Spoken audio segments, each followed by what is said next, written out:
उसी हाथ के अंदर महफूज है। ज़ाहिरीन किराम, कुफार मुशरिकीन के यज़ीद के सताए हुए मुसलमानों ने शहर को बस्ती को छोड़कर इस मकाम पर रहना पसंद फरमाया और इसी मकाम पर अपनी ज़िंदगी बसर की। यहाँ पर आकर ज़ाहिरीन किराम, सबसे बड़ी बात यह है कि यहाँ पर आकर इंसान की सोच तंग रह जाती है। उस वक़्त उनका रहन सहन, खाना पीना और तर्ज ज़िंदगी किस तरह का होगा। आजकल हमारे घर के अंदर 5 मिनट के लिए पंखा बंद हो जाए तो अपने घर को सर पर उठा लेते हैं। तो ज़ाहिरीन किराम, यहाँ पर आकर इंसान की जो सोच है धुंध रह जाती है।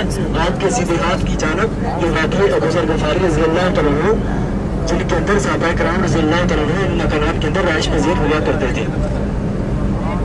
आज से 1400 साल से ज़्यादा का अरसा गुजरने के बाद भी ये मकानात आज भी मौजूद हैं। और सबसे बड़ी बात यह है कि जिस कौन सी वादी है? वादी अबू ज़र ग़फ़ारी।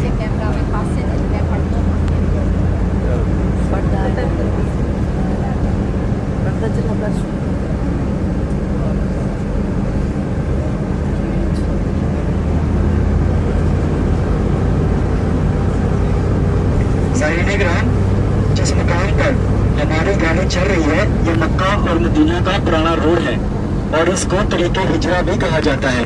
जब नबी अज़ीज़ सल्लल्लाहु अलैहि वसल्लम जब मक्का पाक से मदीना पाक की तरफ हिजरत फरमा कर गए तो यही रास्ता आपने इख्तियार किया और यही रास्ते से चलकर आप मदीना पाक पहुँचे। तो ज़ाहिरीन किराम, इस मकाम को तरीक़े हिजरा भी बोला जाता है।